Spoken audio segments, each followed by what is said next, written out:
Hey y'all, come hang out with me and let's make meatloaf on this gloomy, rainy Sunday. So we're going to have meatloaf and mashed potatoes and a green salad and some corn. So let's get started on our meatloaf.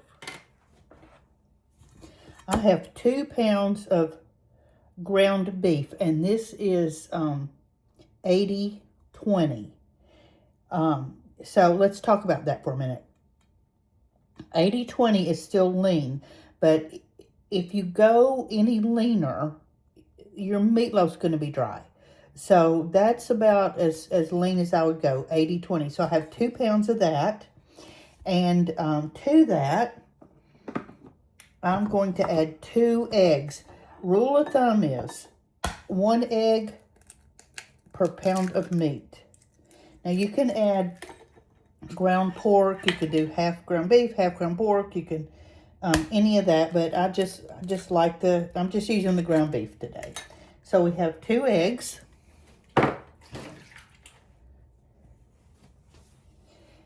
And we're going to add some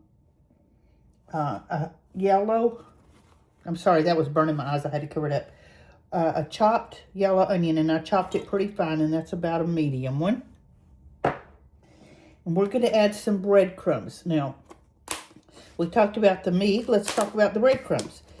Y'all know, if you've watched me for any length of time, I hate waste. I just hate it. We work too hard for our groceries and our money. So if you have bread that's going to go bad, not moldy, just getting a little stale, and my favorite to use is buns, or I had some sandwich rolls, some deli rolls. I just had a few that we had left over. So throw them in the blender or the food processor and chop them up and put them in the freezer. And you've got nice soft breadcrumbs.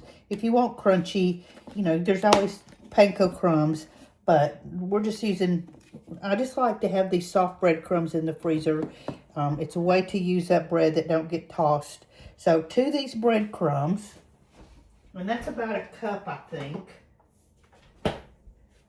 So to these breadcrumbs, we're going to add enough milk to just moisten.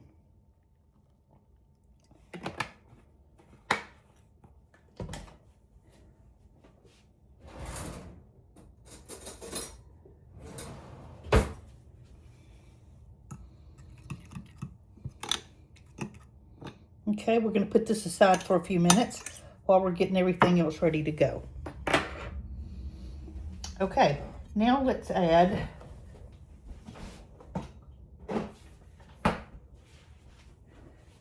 some tomato sauce.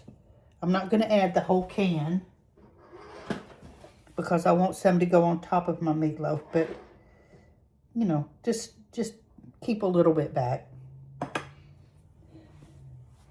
A splash of Worcestershire sauce.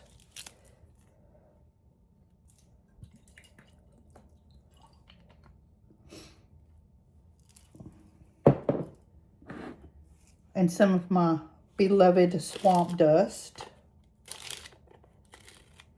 You can use any kind of seasoning salt that you want. You can use any kind of flavoring that you want. You can add green peppers to this. You can saute your onions and green peppers, or just your onions. There's so many ways you can do this. There's really no recipe. This is just a good basic, what you like to do dish. Okay, now, McCormick meatloaf seasoning. You don't have to do this, but I think that this adds so much flavor to the mixture, and I am not above using a mix sometimes. All right, there's our mixture so far, and we're gonna put in our milk and breadcrumbs. This is going to keep everything moist. All right, let's get this all mixed up, and we'll be right back. All right, let's start mixing our meat mixture. You need to kind of do this by feel. You'll know if it's too dry. You'll know. You'll just know after a while. You'll get used to it. Cook by feel as much as you can. It's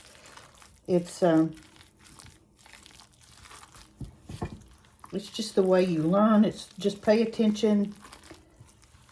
I don't measure a whole lot. I try to measure on here so you guys will know, but I don't do a whole lot of measuring. If this is too wet, you can add more breadcrumbs. If it's too dry, you can add more liquid.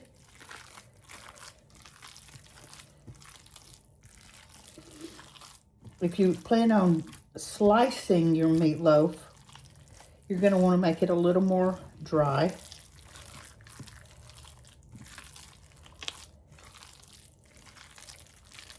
But I don't like, really, I just prefer mine moist and juicy. Okay, we're all mixed up here. I'm ready to go. So I have the oven preheating to 375. And we're going to put our meat mixture in our pan. I've sprayed the pan with cooking spray.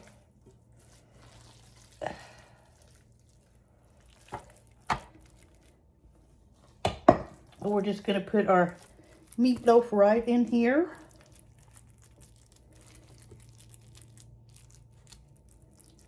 Kind of shape it out a little bit.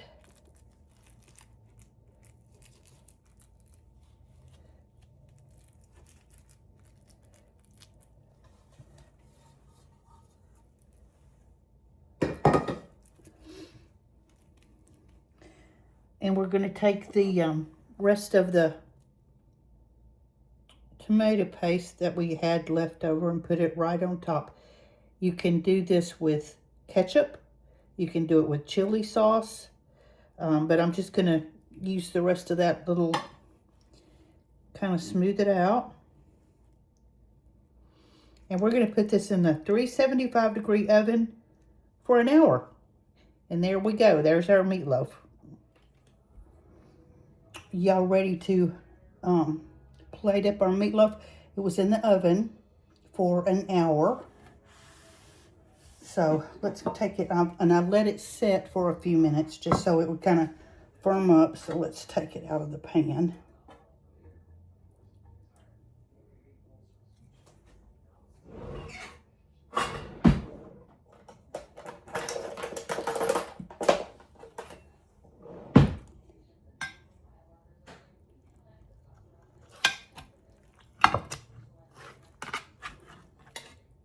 All right, get your right off there.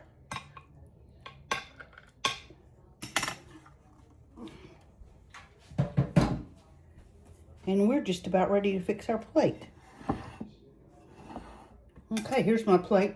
I have corn. This is just frozen corn that I cooked, mashed potatoes, and gravy. And I made the gravy from just a brown gravy packet because I didn't really have anything to make.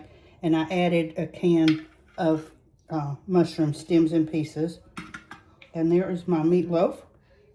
So there's my Sunday night dinner, guys. And I'm glad you hung out with me. I hope you enjoyed it. I hope it made you want to go make meatloaf. It's just that time for it. Thank you so much for watching. I got several new subscribers yesterday, and I appreciate that so, so much. I hope y'all comment and hang out and chat, and we learn from each other. I love that. So, make you something good. Make you some meatloaf or something good. And we'll talk tomorrow. See you later. Be sure and subscribe if you're not. And comment and share and like and all that. I'm also on Facebook as Mimi the House Hobbit Cook. So go over there and follow me if you would. And we'll talk later. Bye-bye.